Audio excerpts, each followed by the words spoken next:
En 1968, el régimen de López Arellano parecía estar en serios problemas. La situación económica estaba produciendo conflictos laborales crecientes, disturbios políticos e incluso críticas de grupos conservadores como FENAC. Las elecciones municipales se celebraron en marzo de 1968 al acompañamiento de la violencia y cargos de fraude abierto, produciendo victorias de la PNH, pero también alimentando el descontento público y planteando la preocupación de la Embajada de los Estados Unidos. Los esfuerzos para abrir un diálogo se hicieron a mediados de 1968 pero tuvieron poco éxito. Más adelante en el año una huelga general fue mantenida breve por la acción del gobierno que ayudó a romper la huelga y exilió al líder de la principal federación sindical del Caribe. Los disturbios continuaron, sin embargo. En la primavera de 1969 estallaron nuevas huelgas entre maestros y otros grupos. A medida que la situación política se deterioraba, el gobierno hondureño y algunos grupos privados llegaron cada vez más a culpar a los problemas económicos de la nación sobre los aproximadamente 300.000 inmigrantes salvadoreños indocumentados en Honduras. FENAC empezó a asociar a inmigrantes salvadoreños con invasiones de tierras ilegales, y en enero de 1969 el gobierno hondureño se negó a renovar el Tratado Bilateral de Inmigración con El Salvador, que había sido diseñado para regular el flujo de individuos a través de su frontera común. En abril, el INA anunció que comenzaría a expulsar de sus tierras a los que habían adquirido bienes bajo reforma agraria, sin cumplir el requisito legal de ser hondureños de nacimiento. También se lanzaron ataques en los medios de comunicación sobre el impacto de la mano de obra inmigrante salvadoreña sobre el desempleo y los salarios en la costa caribeña. A finales de mayo, los salvadoreños comenzaron a salir de Honduras de regreso a un sobrepoblado El Salvador. Las tensiones continuaron aumentando durante junio de 1969. Los equipos de fútbol de las dos naciones se involucraron ese mes en un partido de eliminación de 3 partidos, como preliminar a la Copa del Mundo. Durante el primer partido en Tegucigalpa se produjeron disturbios, pero la situación empeoró considerablemente durante el segundo partido en San Salvador. Los aficionados hondureños fueron maltratados, la bandera hondureña y el himno nacional fueron insultados, y las emociones de ambas naciones se agitaron considerablemente. Las acciones contra los salvadoreños residentes en Honduras, incluyendo varios vicecónsules, se volvieron cada vez más violentas. Un número desconocido de salvadoreños fueron asesinados o brutalizados, y decenas de miles comenzaron a huir del país. La prensa de ambas naciones contribuyó a un creciente clima de casi histeria, y el 27 de junio de 1969, Honduras rompió relaciones diplomáticas con El Salvador. Temprano en la mañana del 14 de julio de 1969, comenzó una acción militar concertada en lo que se conoció como Guerra del Fútbol. La Fuerza Aérea Salvadoreña atacó objetivos dentro de Honduras, y el ejército salvadoreño lanzó grandes ofensivas a lo largo de la carretera principal que conectaba las dos naciones y contra las islas hondureñas en el Golfo de Fonseca. Al principio, los salvadoreños lograron progresos bastante rápidos. En la noche del 15 de julio, el ejército salvadoreño, considerablemente más grande y mejor equipado que su oponente hondureño, empujó al ejército hondureño a más de 8 kilómetros, y capturó la capital departamental de Nueva Ocotepeque. A partir de entonces, el ataque se atascó, y los salvadoreños comenzaron a experimentar escasez de combustible y municiones. Una de las razones principales de la escasez de combustible fue la acción de la Fuerza Aérea hondureña, que además de destruir en gran medida a la Fuerza Aérea salvadoreña, había dañado severamente las instalaciones de almacenamiento de petróleo de El Salvador. El día después de que comenzaran los enfrentamientos, la OEA se reunió en una sesión de urgencia y pidió un inmediato cese al fuego y la retirada de las fuerzas de El Salvador de Honduras. El Salvador resistió durante varios días las presiones de la OEA, exigiendo que Honduras primero acepte pagar reparaciones por los ataques contra ciudadanos salvadoreños y garantizar la seguridad de los salvadoreños que permanecen en Honduras. En la noche del 18 de julio se organizó un alto el fuego. Solo entró en vigor el 20 de julio. El Salvador continuó hasta el 29 de julio para resistir las presiones para retirar sus tropas. Luego una combinación de presiones llevó a El Salvador a aceptar una retirada en los primeros días de agosto. Esas presiones persuasivas incluyeron la posibilidad de sanciones económicas de OEA contra El Salvador y el envío de observadores de la OEA a Honduras para supervisar la seguridad de los salvadoreños que permanecen en ese país. La guerra actual duró poco más de 4 días, pero tardaría más de una década en llegar a un acuerdo de paz definitivo. La guerra produjo solo pérdidas para ambas partes.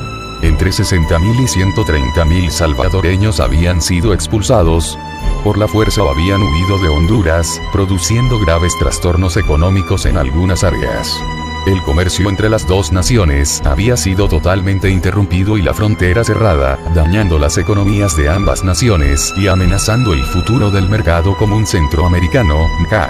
Hasta 2.000 personas, la mayoría civiles hondureños, habían muerto y miles de otros hondureños en la zona fronteriza habían quedado sin hogar. El servicio de línea aérea entre las dos naciones también fue interrumpido por más de una década. Después de la guerra, el apoyo público para los militares se desplomó. Aunque la Fuerza Aérea había funcionado bien, el ejército no lo había hecho. La crítica del ejército no se limitaba al público. Los oficiales subalternos eran a menudo vocales en su crítica de superiores, y una grieta se desarrolló entre oficiales menores y mayores. La guerra, sin embargo, llevó a un nuevo sentido de nacionalismo hondureño y orgullo nacional. Decenas de miles de trabajadores y campesinos hondureños habían ido al gobierno a pedir armas para defender a su nación. Comisiones locales de defensa habían surgido, con miles de ciudadanos corrientes, a menudo armados solo con machetes, asumiendo los deberes de seguridad locales. Esta respuesta a la lucha causó una fuerte impresión en un sector del cuerpo de oficiales y contribuyó a aumentar la preocupación por el desarrollo nacional y el bienestar social entre las Fuerzas Armadas. Como muchos otros conflictos en la historia salvadoreña, la guerra de 1969 con Honduras, a veces llamada Guerra del Fútbol, estaba arraigada en la disparidad económica.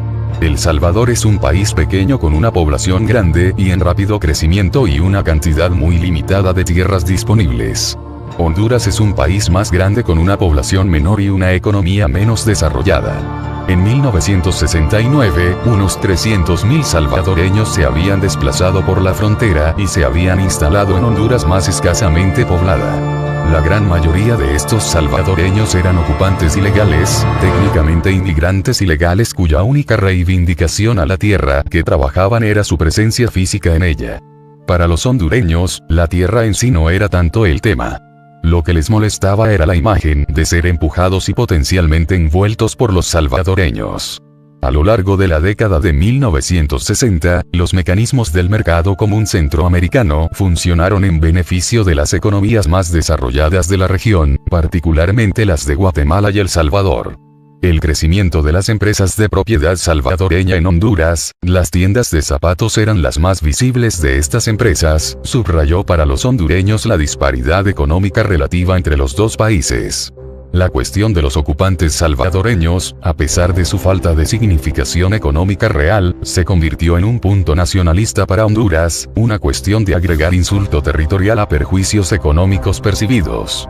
La situación fronteriza se hizo cada vez más tensa durante los 2 años anteriores al estallido de las hostilidades.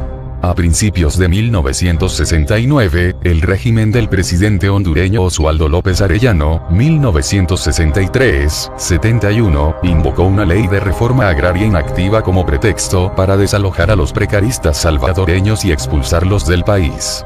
El gobierno de López estaba experimentando dificultades económicas y políticas y veía a los salvadoreños como convenientes chivos expiatorios. Historias e imágenes de refugiados desplazados llenaron la prensa salvadoreña y las ondas de radio. Los cuentos de desplazamiento violento de los militares hondureños comenzaron a circular por todo El Salvador. La tensión entre los dos países continuó construyendo. El incidente que provocó hostilidades activas, y prestó el conflicto a su denominación popular como la Guerra del Fútbol, tuvo lugar en San Salvador en junio de 1969. Durante y después de un partido de fútbol entre las selecciones hondureñas y salvadoreñas, los miembros del equipo hondureño fueron vilipendiados y acosados por los aficionados salvadoreños. El reportaje de este incidente trajo materias a un paso de la fiebre. Más allá del orgullo nacional y del jingoísmo, que fue expresado por Duarte y el PDC con un fervor igual al de Sánchez y el PSN, los salvadoreños tuvieron otras motivaciones para lanzar un ataque militar contra Honduras el 14 de julio de 1969. La afluencia de desplazados, los precaristas salvadoreños estaban poniendo una carga sobre los servicios y amenazando con provocar disturbios sociales generalizados. La situación estaba socavando el apoyo político del gobierno de Sánchez. La acción contra Honduras se convirtió en la opción más conveniente para cambiar esta situación. Aunque la guerra con Honduras conduciría con toda seguridad a la ruptura del MCA, los salvadoreños estaban dispuestos a pagar ese precio. En su estimación, el MCA ya estaba cerca de un desglose sobre las cuestiones de la ventaja comparativa. La guerra con Honduras solo aceleraría ese resultado. La lucha real fue breve. A pesar de los primeros ataques aéreos salvadoreños, los hondureños finalmente dominaron en esa zona, destruyendo la mayor parte de la fuerza aérea salvadoreña. Sin embargo, el ejército salvadoreño superó claramente a los hondureños en el terreno. Los salvadoreños avanzaron rápidamente hacia el territorio hondureño antes de que la escasez de combustible y municiones y los esfuerzos diplomáticos de los representantes de la Organización de Estados Americanos, OEA, limitaran su progreso. Hasta 2.000 personas, principalmente civiles, murieron en la acción. La guerra tuvo varias repercusiones inmediatas. Los salvadoreños habían gastado grandes cantidades de artefactos explosivos, lo que requería grandes gastos militares para reponer las reservas agotadas. El comercio entre los dos países se interrumpió completamente, y el MCA dejó de funcionar como algo más que una entidad de papel. El Salvador perdió la válvula de seguridad económica proporcionada anteriormente por la emigración ilegal a Honduras. Las presiones terrestres comenzaron de nuevo a construir. Aunque la gran mayoría de los salvadoreños, incluyendo todos los partidos políticos legales, se unieron en apoyo de la guerra, esta unidad no duró mucho tiempo.